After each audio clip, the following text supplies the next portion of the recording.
Thanks for checking in on the State of Basketball Podcast, episode 78. I'm Adam Miller, and I'm here with Jaren Will each and every week, and we are going to be bringing you the news and notes on all 11 Division I schools in the state of Indiana, because in 49 states, it's just basketball.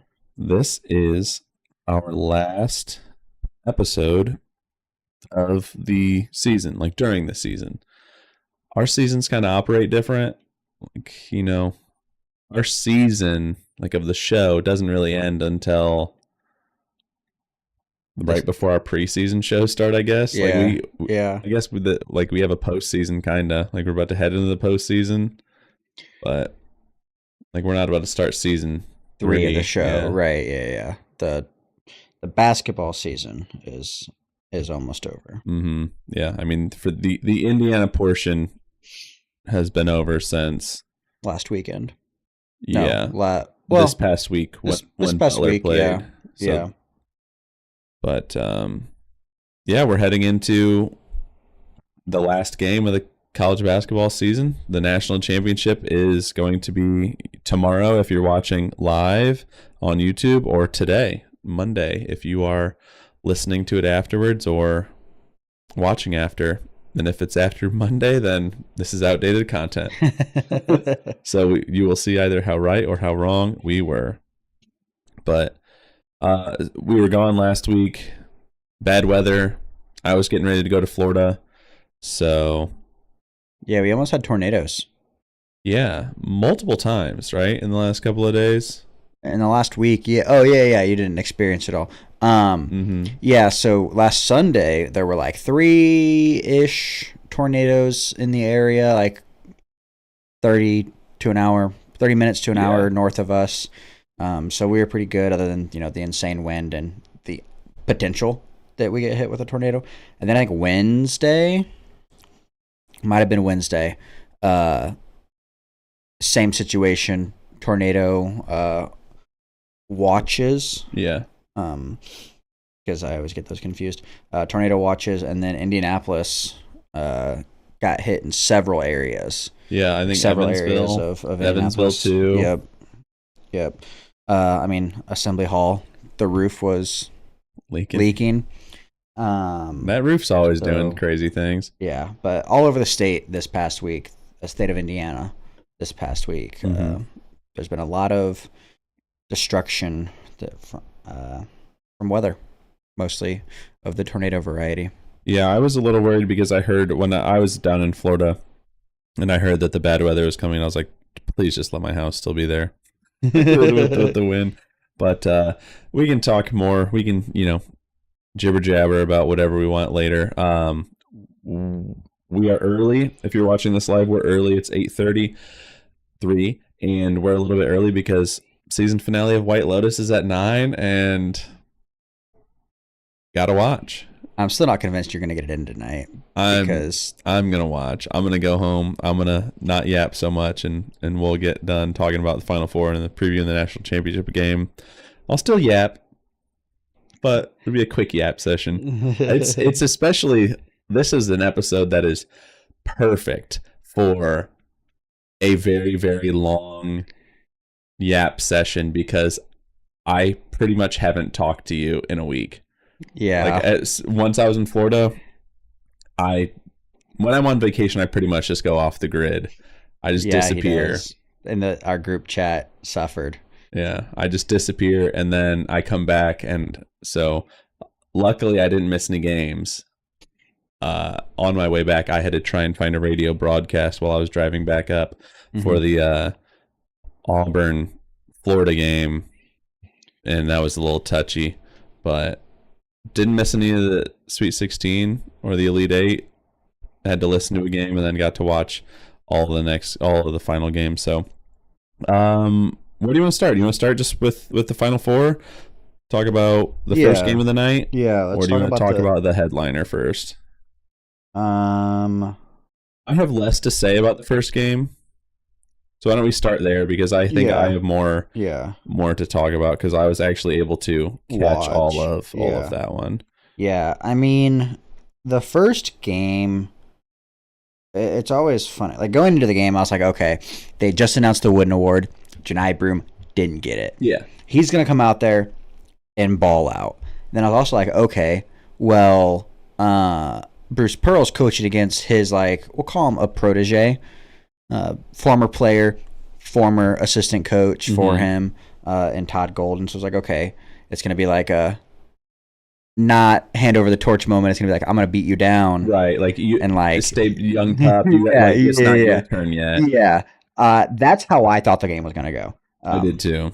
My heart wanted Auburn to win for those reasons, but also I love Bruce Pearl. He's an Indiana ties. Yeah, I think that that would have made for the best storyline because I also wanted Houston to win. So it was like,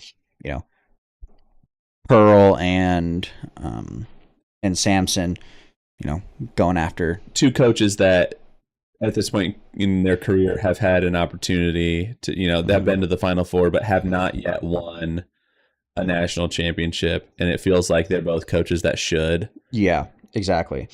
But my brain, my mind, my eyes said Florida was going to win because they have a dude by the name of Walter Clayton Jr., who is just absolutely, yeah, he's him. But also I am an advocate of Todd Golden. I do think a lot of people talk about like up and coming coaches. Todd Golden's name gets thrown around, but in my opinion, he's not up and coming because he's already here. Yeah. Wow, it sounded like Deion Sanders there. But yeah, I thought in my mind and everything about the game of basketball was telling me Florida was going to win, and Walter Clayton did not disappoint because that boy nice. Yeah, and I mean Florida generally has been better since the end of the the postseason than Auburn has. I think they've been more solid. They've won games more convincingly, and Auburn had that really close game against Michigan State. But I mean, Florida has just been solid. Like what they did to Texas Tech and how they ended up coming back and winning. It's like, okay, it doesn't matter what the score is. Like Florida is just a powerhouse on offense, good defensively, but like a powerhouse on offense who can score like in the Texas Tech game. It was like 10 points in 90 seconds or something. Yeah. So it was like they're never out of it.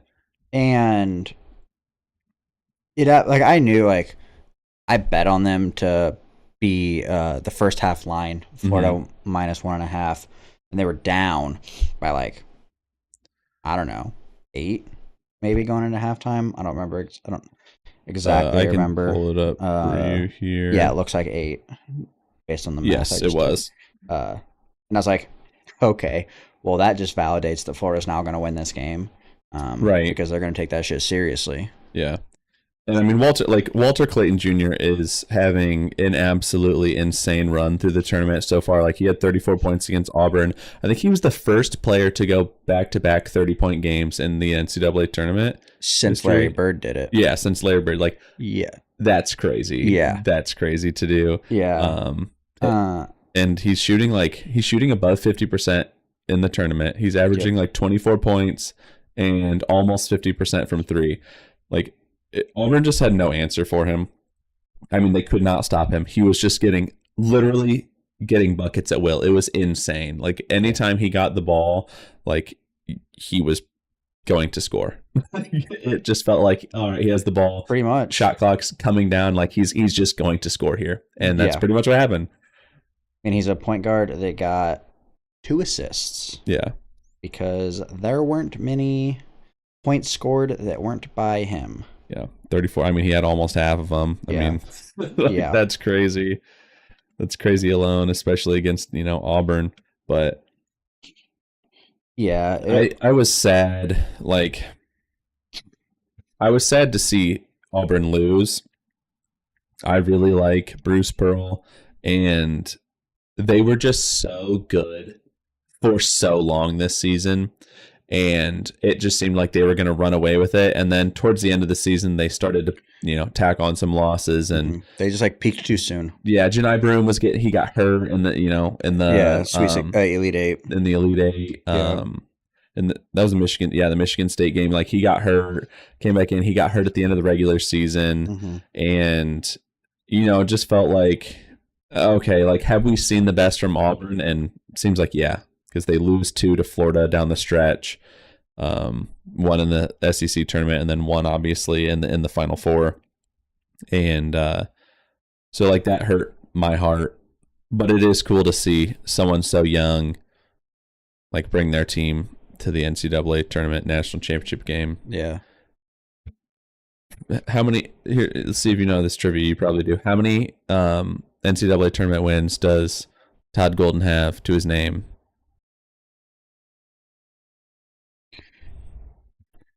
He's been a head coach, I believe, the D1 level 6 years. 5. All in this tournament. Yeah. I'm pretty sure because I was looking at it the other day, and he was 4-2 going into the Final Four. So he's what now 5-2. Yeah, in his he has never won a NCAA tournament game before this year. I mean, obviously he was at San Francisco, so yeah, I don't think he ever an uphill battle at that point. I don't think he ever made it to the tournament with San Francisco. And then the last 3 years he's been in the tournament is how I. Well, he was at. And that's just because he was at San Francisco and he's been at Florida since 2022. Okay. So I think it was because he won the NIT, and I'd have to figure out what year he won the NIT. I don't remember for sure, but if San Francisco won in 22 and then he left, that would. I think the math would add up. I'm just not for sure if he's gone to the tournament all 3 years. He went to last year at San Francisco. He went to the NCAA tournament. Okay. And lost, obviously. Yep. And then he went 9-9 in the SEC, lost in the first round of the NIT, and then the last year in Florida he lost in the first round. Okay, so that makes sense then. He won the NIT at San Francisco. I imagine is how that because he does have an NIT win. What do you mean an NIT championship? Yeah. I thought I saw that. I don't believe so. Not according to Wikipedia, at least. It says the way it looks on Wikipedia is he's never. He's never won a postseason game. Ever. Sorry. Yeah, that's correct. Which is crazy. He's 0-1 in the NIT and then 5-2 in NCAA tournaments, and he was 0-3 in the postseason in his career. Gets to Florida, and still doesn't win a single one for 2 years. And it's like, okay, he was 0-1 in the postseason, then gone into Florida, then became 0-3 going into this year. Right. Yeah. So yeah, wild dude's not even 40. Yeah, what is he? 39. Yeah, 39, dude. He'll be 40 this year, but hey man, that matters. He's playing for an NCAA tournament championship. Yep. Before the age of 30 or before the age of 40. Well, he's not playing for it, but he's coaching for it, and his team's playing for it. Yeah. Whatever. You know what, dude? The way things are going, we might have someone playing for it at 30. Don't rule that out. I'm not. Who says Todd Golden doesn't Jackie Moon it on Monday and play and coach? Let's see. Did he no longer has eligibility? If I'm John Shire, if they get rid of eligibility, I'd let John Shire suit up. It'd be great. Actually, he does technically have 2 years of eligibility. There we go. No. Sorry, I was looking at this wrong. No, he doesn't have any eligibility. He played 4 years of college, then went to play for the pro. He played pro for 2 years. So that's but it's cool to see him go, obviously, to the national championship game. We both wanted Auburn to win, but it just felt like it felt like Florida was going to go, just based on how this Florida team has been, and more specifically how Walter Clayton Jr. has been, because he has been an absolute force. I saw some stats that if they win the national championship, if Florida wins the national championship, Walter Clayton Jr. He could have 0 points in the national championship game and still win most outstanding player. Yeah, because He's the leading all-time scorer in the NCAA tournament. Yeah, he is like in a single season. This is just the best run we've seen, like better than Kemba Walker, like Anthony Davis. It doesn't matter. Like he was in first place before. I'm pretty sure he was in first place before the Final Four game. Yeah, it's crazy how like good he's been. And he was in for first. Like it was like by like 5 points. Yeah, and he just scored 35 or 34. 34. So, yeah, Florida is obviously the first team. If you watch the Final Four, they're the first team who made it in, and that was the appetizer. The main course of the Final Four on Saturday was Houston and Duke. You've got Houston, Kelvin Sampson in this just insanely efficient, just break your nose in on every single play defensive team against the number one team in most metrics, Duke, and the number one draft pick, the player of the year, according to almost everyone. I think Janai Broom won one of them, like Sporting News or something, and then Cooper Flagg swept the rest. Yeah. So you got, the best player, the best draft, like lottery pick, and it's a matchup for the ages, because Houston is another team who is never dead. Like, no, they are never dead. No. Well, I mean, we'll put it this way: with like 5 minutes left in the first half, like Houston had 15, Duke had like 23, might have been 25. Like they were down. They were down almost double digits. Yeah.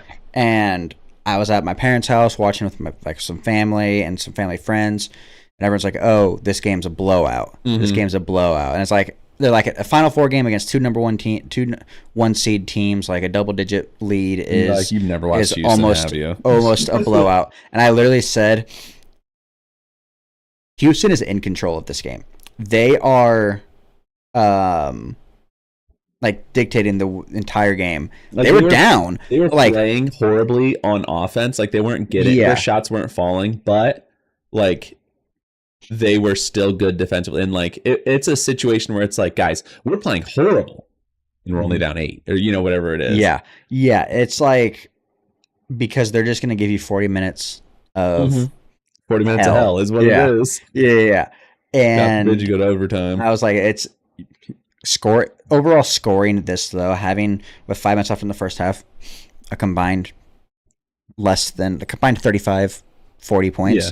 It's like Houston is going to win this game purely because of that. Yeah, if it's in the 50s somehow, like if it's 42 to 38, yeah, you're probably saying, okay, like Duke. You're playing Duke Duke's game because Duke will also try and score 100 points a game. Yeah, they average I think 82 points a game, something like that. And Houston's averaging like their games are in like the 60s. Yeah, they're giving up like 60 points a game. Yeah, if your overall score is almost 20 less than your average, like that you know whose game you're playing. Yeah, and that's how it was. That's how it was always going to be. I feel like every game is Houston is always in control of how the game is played, and honestly, the game that was the biggest test to that was the Purdue game. They were probably the least in control of the Purdue game. Like they were taking out the people that they wanted, but like Fletcher Lawyer got hot at one point. They took him out, and then Braden Smith just kept finding a way to involve people and find holes in that defense, and missed offensive charge or whatever, and then the out of bounds play. Like we could be talking about Purdue in this game.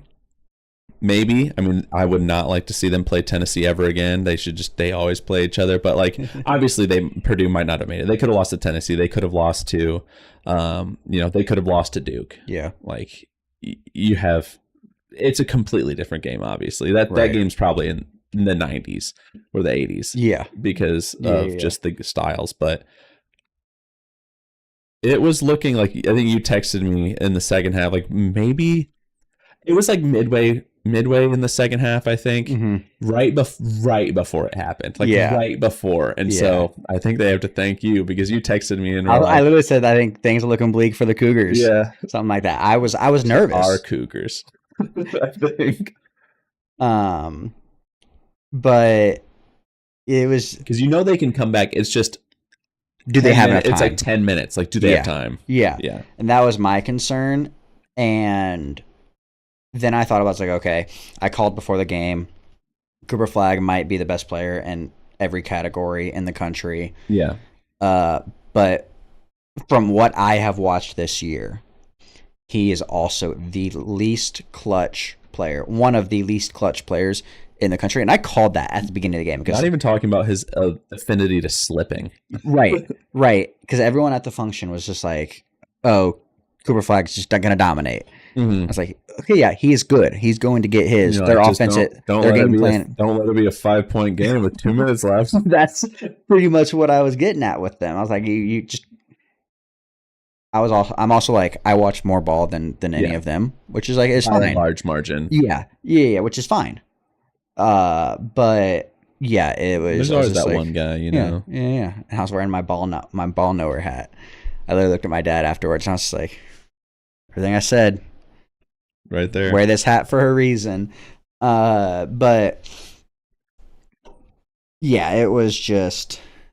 It was another one, like, it was similar. Well, the ESPN like probability. Have you seen that? The probability chart is insane. Where it's just like Houston for with a bit, like 2 minutes left. They had like an 85% chance to win, according to the ESPN probability. Yeah, it was. Wow, it was just like more and more in favor of Duke, and then the last 2 minutes is just. Yeah, there's so much in this game that just reminded me of like why I love college basketball, and it's because. Like, you can have, like, this Houston team is a lot better offensively than a lot of Kelvin's teams have been. Yeah. They have dudes who can, like, they're going to be amazing defensively, probably the best defensive team in the country. But, like, they have dudes who can actually score and just kill you on the offensive side of the ball, too.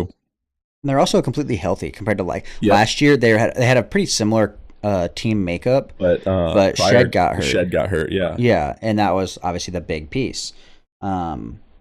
So like they're healthy. That was another thing. They're completely healthy, and they're just ready to buzzsaw everyone. Why? I sent you that tweet where it's like, I'm convinced Houston's practice is just 3 hours of suicides and then punching each other. Yeah, punching each other in the nose. Yeah. It's just like that. That's what it feels like, and it seriously has got to be so exhausting to play Houston.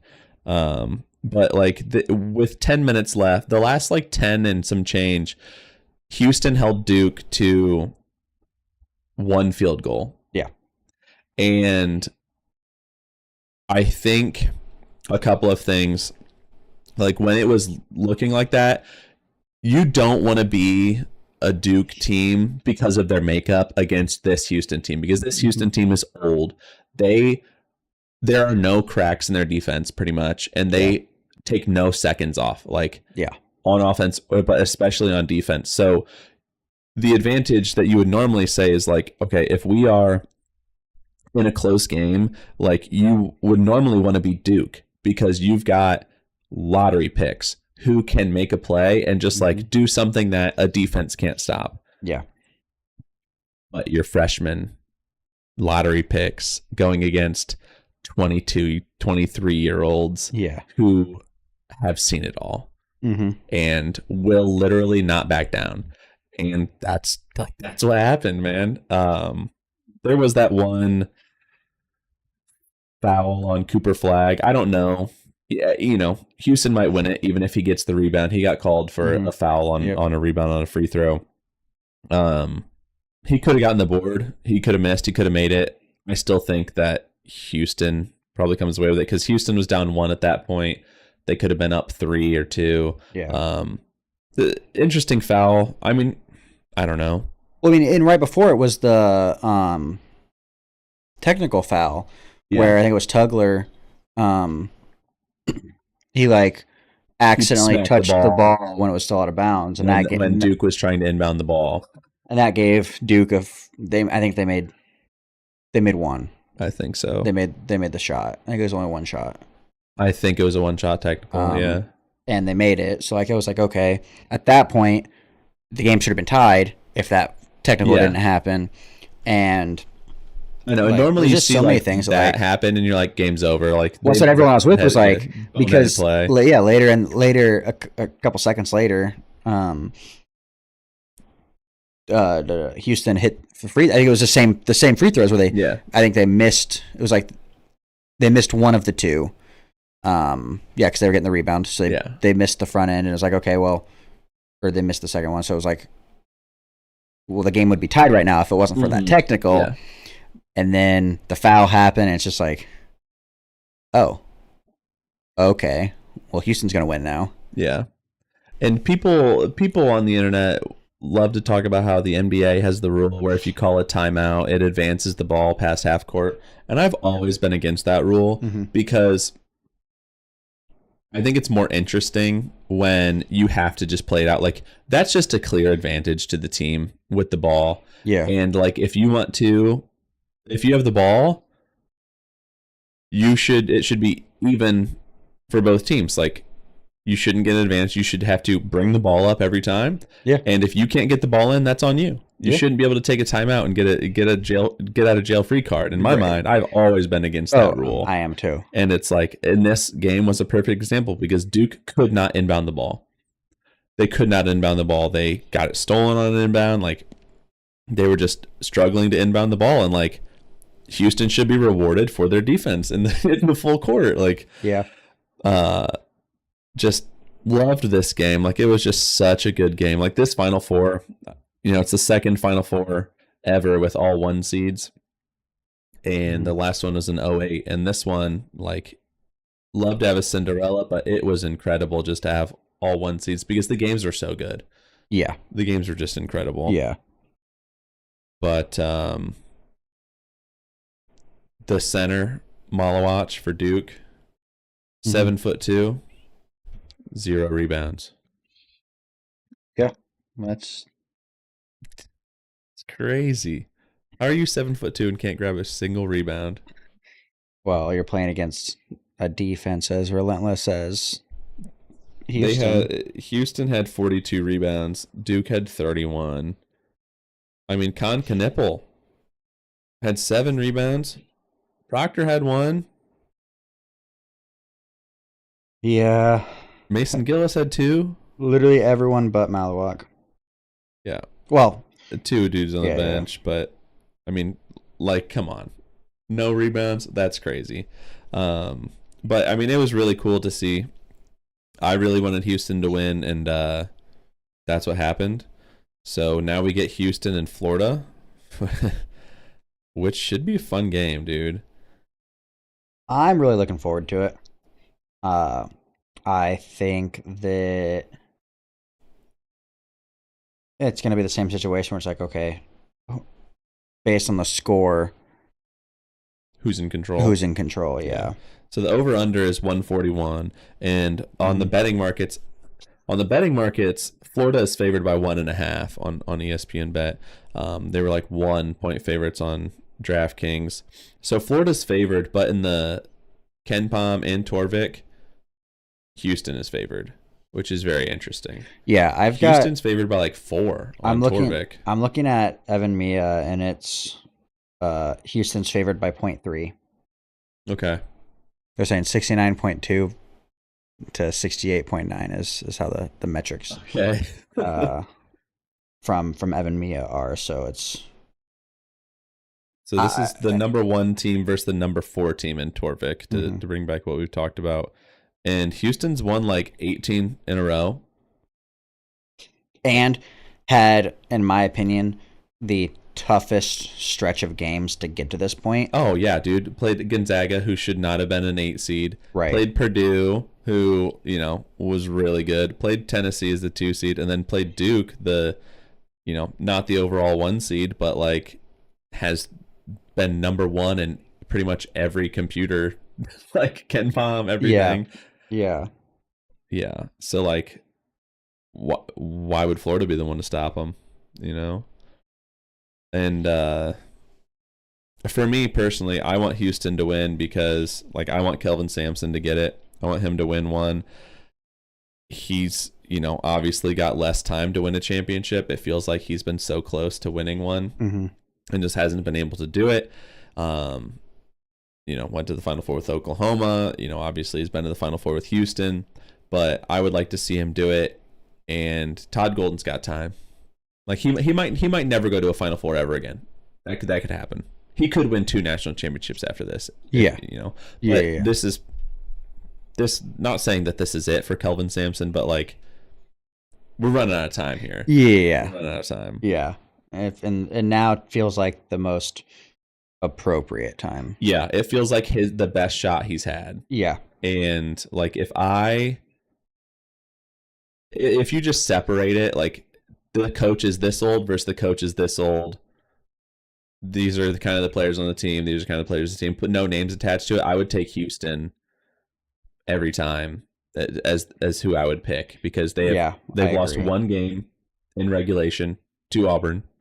That's it. They've only lost one game in regulation. They have not lost since February 1st. And you've got a coach who has been to the Final Four before. He, is coaching was coaching in a similarly tough league, but then also like he's just seen it all. And his team is I'm always pretty much going to side with the defensive team. Yeah. Like when Gonzaga and Baylor played, number 1 defense was Baylor, number 1 offense was Gonzaga. They got blown out. Gonzaga got blown out in that game almost immediately. Yeah. It definitely is what I lean towards as well. Mm-hmm. I think I'm always in preference of defense over offense. Yeah. Because if you can stop the other team from scoring, like, yeah, you just gotta find a way. You just get a couple buckets here and there, you're probably gonna be all right. Yeah. I mean, what do they say? Defense wins championships. Wins ball games. I'm thinking baseball. I'm thinking baseball. The phrase, but yeah, defense wins championships. Yeah. So, if Florida wins this game,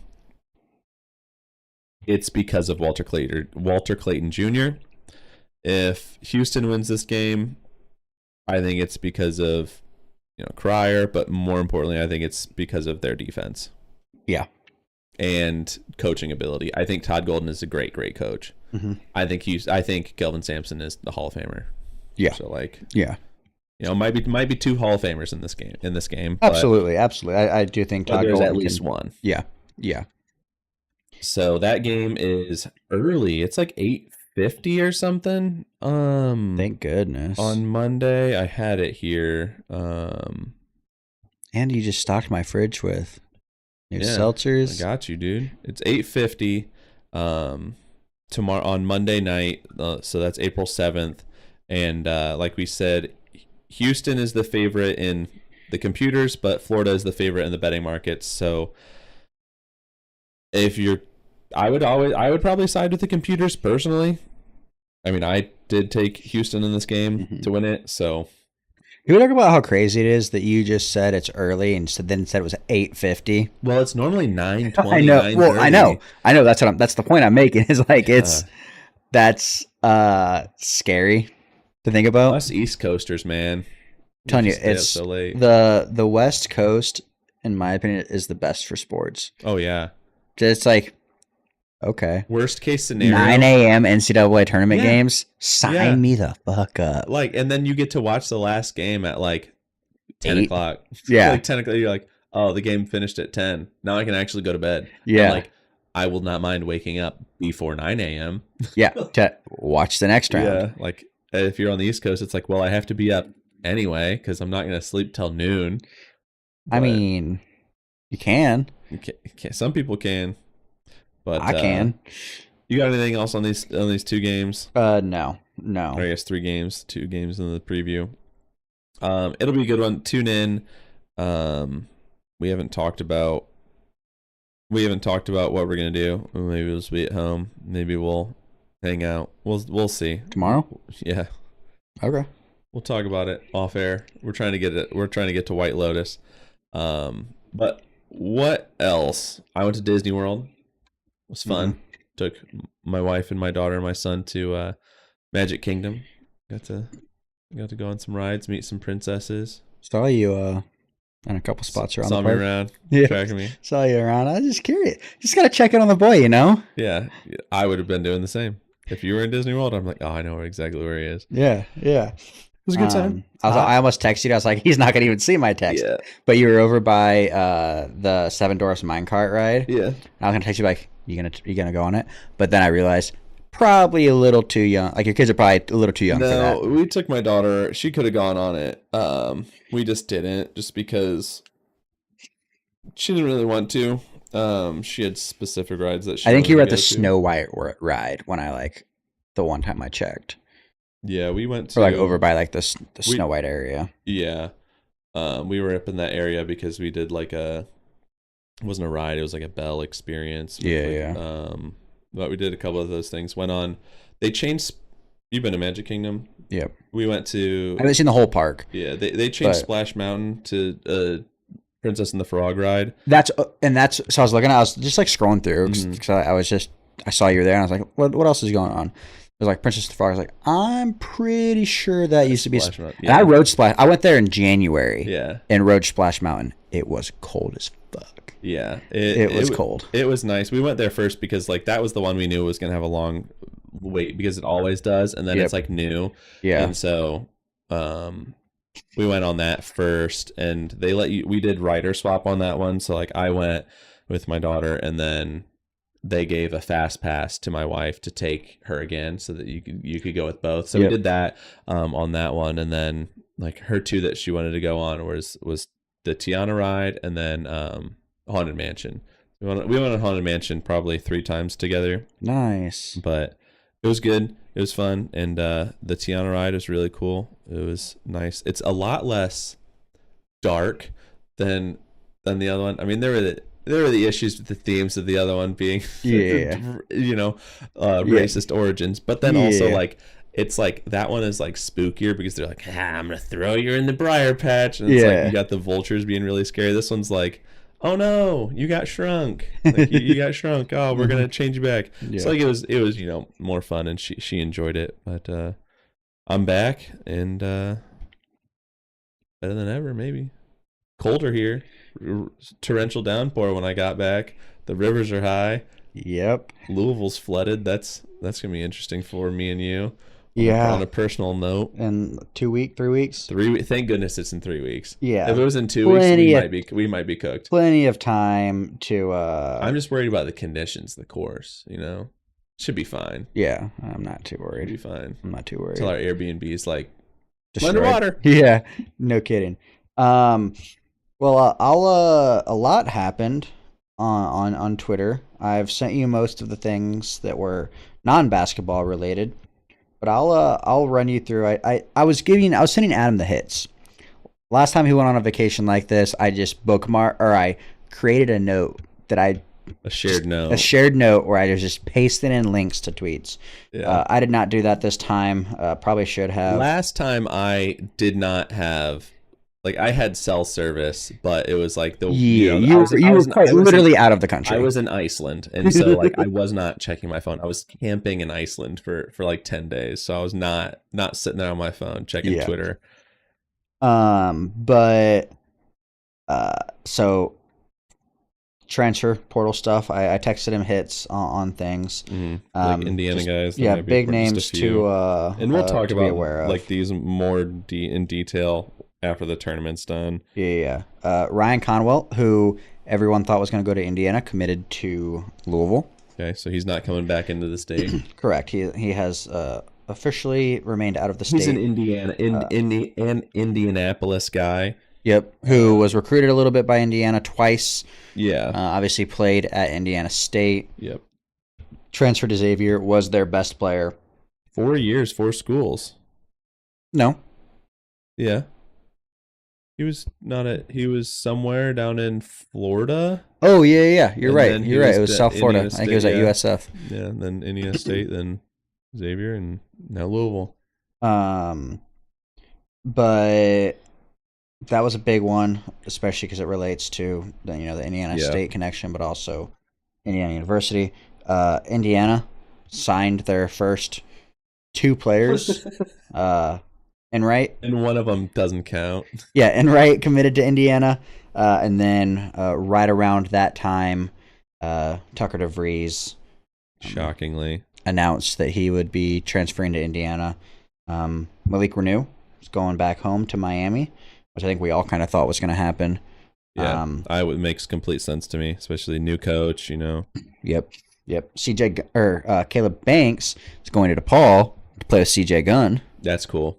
That's really cool. Because he was at Tulane. Yes, and did really well at Tulane. Yep. So, Cooper Schwieger going to Wake Forest. So that kind of took me by surprise. Wake Forest of all schools, I think he could have gone to a better school. Yeah. I mean, it depends. Like, I don't know. Will he be a starter? Like, I saw him attached to, like, Clemson, too. Yeah. And he would be a good bench piece. He could be a starter at Wake, probably. Yeah. I don't know. And that's kind of what I'm sure what it kind of boiled down There's to. more minutes up for grabs for him there. Yeah. And then, All Right is going to Xavier. Just taking Conwell's spot. Yeah. Yeah, exactly. Yeah. Literally. But obviously also a new coach at Xavier. And interesting to note that it's kind of back on the Conwell thing, that he did not go to Texas, where his coach from Xavier, Sean Miller, is now coaching. So that's an interesting note too. So yeah. But who did go to Texas is Cam Heide. Yeah. Interesting. Which is interesting to me because to take a step back, everyone at Indiana, they transferred, right? Literally. Yeah, or graduated. Or is trying to get a waiver. Yeah, but everyone that was most likely to return or that had eligibility to return transferred. Yeah. Purdue had 4 people announce they're transferring. There was rumors that a 5th was going to happen, i.e. Braden Smith, but Braden all but confirmed on his Instagram that he would not be leaving. Yeah, that was never a doubt in my mind that he was coming back. That was so ridiculous. Me neither. But Cam Heide, Miles Colvin, Will Berg, and Brian Waddell all transferred. So people are like, oh, Max Exodus and West Lafayette. It's like they're all transfers that I guess So I texted you. Yeah. After the portal opened, or after Purdue lost, I was like, okay, I expect 2 people to transfer. I had a strong feeling that Will Berg was transferring, but I thought it'd be one of their 7-footers that they had. Yeah. And then I had a feeling that one of their wings would transfer. Those wings being Cam Heide, Miles Colvin. I did not think both would happen. I agree, because it's interesting that both of them did, because they have to especially because Cam Heide was really great in the NCAA, like great in that Houston game. Yeah. And had that dunk in the UConn game, national championship game last year. But they have to really be assuming that like Harris and Cox are just going to take their spot. Like that's just good. Those are just going to be wing spots and the guard spot. But I do think it will be likely that Matt Painter picks up a wing in the portal. Well, didn't they get a commitment? They got Oscar Clough, who'll be he's a big. Yeah, he was like the number one. He's 6'10". Wasn't he like the number one guy in the portal at one point? Yeah, he's currently, according to Evan Mia, at least the 20th. I just use Evan Mia because it tracks a lot of the stuff, especially when it relates to transfer portal. Yeah, it's a nice resource. But Oscar Clough was the 20th ranked, or is the 20th ranked player in the portal. A great signing for Purdue.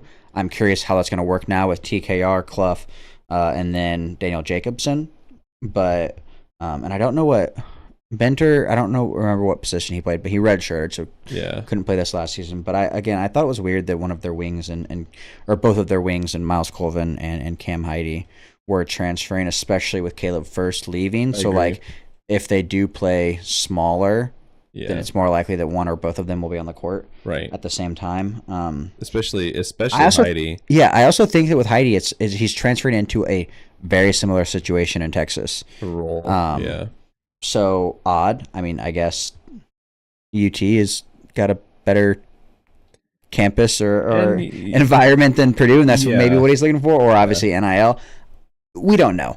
But I do think that he is a very talented player, and I think there's a lot of potential for him. Another guy that transferred, Michigan State, Indiana guy, Xavier Booker, State of Indiana guy, Xavier Booker, is going to UCLA. Staying in the Big Ten, which is interesting to me. The poor man's Tom Mick Cronin. Exactly what that is. So, speaking of Tom Izzo, there's a tweet that I didn't send you, and I'll send you all of these tweets so you can see them. But there was a picture of him at the Tigers, watching a Detroit Tigers game, and he's just like in, I don't know, one of the front rows because it's a cushioned seat. Yeah. And he's just got a phone up to his ear, hand in his face, like he's upset. And the comment is just Izzo working the portal while at the Tigers game. It has to be, dude. Like, oh yeah, for sure. There's no way that he's not. Another transfer portal note is some bad news turned into good news. Jalen Jackson is transferring to Butler. I did see that. That is correct. So Jalen Jackson will be staying in the state of Indiana. That's like the best case scenario for us when we get a player transferring from one of the Indiana teams is when they go to another team in the state. That's a win. Was Jackson Edwards, who was previously at Valpo. Yes. Right? He was at Valpo the first year we did the show. Yep. And he transferred somewhere. Yep. Now he's going to IU Indy. To IU Indy. So that's cool that we get somebody back. Eric Mulder, I think we talked about it, went to Iowa State. Which makes sense, going home. And then, and so far, Purdue Fort Wayne has picked up a transfer from a moderately low-ranked freshman, small forward, Ibrahim Kaba, from St. Bonaventure. So, and I imagine that they'll just have Throw will play some of the five. Like they'll have LSC, right? He'll be back. He was on injury. Yep, I believe so. They have bigs to replace Mulder, and I think when Mulder was out, they kind of probably felt a little bit more confident that if he does go home, that they'll be able to absorb that role. Other transfer portal notes. I haven't seen anyone like committing from the Evansville people that left. I can tell you here in a second. Like Pizzotto hasn't committed anywhere as far as I know. Tanner Cuff committed to Hawaii, which we talked about. Cam Hafner is going to Western Kentucky. Okay, I did not see that. We did not talk about that, but no, Comer and Pizzotto, neither of them have committed that I've seen. Yeah. Or that I have record of, according to Evan Mia. Camp Swagner's coming back. I did see that. That's good news. Yep. That is good news. Yep. Not portal. That's anti-portal. He and Vorst basically said they're coming. I think their confirmation was that they're coming back. And I love that. What's his name? Another player from Indiana State said that he would be back. I'm scrambling to pull up the roster. Flory Badunga, people thought that he entered the transfer portal pretty much right after Kansas lost. And people are like, oh, he's going to come back to Indiana. That's kind of funny because a lot of the people who Indiana didn't get, people are now like, okay, now there's a chance every time they've entered the portal. Yeah. But he's returning to Kansas. Yeah, so got a deal. But Bruno Allison. Yeah, is coming back. Yeah. Announced that he I love that. Back. So that's positive signs there from the Sycamores. Other big transfer. I was talking to you earlier about it, but according to Evan Mia, right? This is all according to his metrics. 8 of the top 10 players actively in the transfer portal either left or came to the Big Ten, which I think is just kind of odd. Big Ten's got money, I guess, and good coaches. And the interesting thing is, of those 10, the 2 that did not leave or come to the Big Ten still have not committed anywhere. Who are the 2? Darian Williams from Texas Tech, who announced today that he was entering the portal and testing the NBA waters. Mm-hmm. And then Jaden Quinton-Ince Okay. is leaving Arizona State. And I don't follow rumors that closely, so I don't know if he's like Yeah. where he's visiting or whatever. Um, Michigan picked up some studs. They've got 3 of the top 10. Morez Johnson, who left Illinois to go to Michigan, which is just kind of always funny when Mm-hmm. you transfer to the same conference. Mm-hmm. Yaxel Letterberg from UAB, power forward, is going to Michigan, and then Elliot Cadeau left North Carolina to go to Michigan, which I think is to That'll be me the cool. most interesting one. Of Indiana people, like Indiana University, we didn't talk about any of those. Miles Rice is going to Maryland Yeah. as But well. So we'll try and track this the best we can, and try and update you.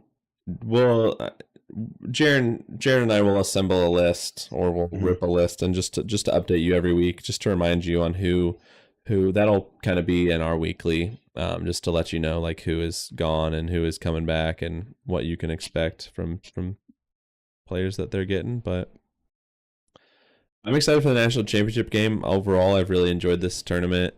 Um, I like upsets, obviously, but it has made for better games late. General like the final four was incredible. Like this is one of the most enjoyable Yeah, final fours that yeah, we've had, because they were two come from behind wins, and just crazy moments in the games. So it's been really really good. Would have liked to see Purdue win, because this might be the second time. This might be the third time, at least. This will be the third time since 2019, if Houston wins, that they've lost to the national champion. Because they lost to Virginia, they obviously lost to UConn, yeah. and then if Houston wins, then they've lost to the national champion, which is what I would always prefer as my team. Wow, we lost to Oh the national yeah, I think champion we at talked least, about that too. Is but like, it's like it'll be another frustrating one, because they should have beaten Virginia, and it's like they should have beaten Houston. So like now what? yeah, yep. So, all right. Um, Anything else? no, that's all I got. I mean, maybe we'll be doing something tomorrow. I don't know. We'll discuss it. See what we can decide upon, or not decide upon. So maybe you'll see something from us tomorrow. Maybe you won't see us until Sunday. Who's to say? I guess us, but not at this moment. Good What's that? point. What's that Good behind you, point. Jaren? Uh, it's our logo. What do you mean? Nice. It's looking good over there. It's a good logo. The guy who Yeah. made it is a nice guy. Yeah. See, here, I'll show our viewers. See, here's our. As I'm muffling the mic and it's behind me. Standing up. But yeah, here's our logo. It looks good. Yep. I like it. I like what it's on. I like it. Yeah, yeah. So, we'll have more logos in the near future. More logos will be out in the world. More logos that we'll share in the future. Yep. But anything else? Nope, that's all I got. All right. Well, the clock is showing quadruple zeros, so it's time for us to get out of here. Thanks for checking into the State of Basketball podcast. We will see you next time. And remember, in 49 states, It's just basketball.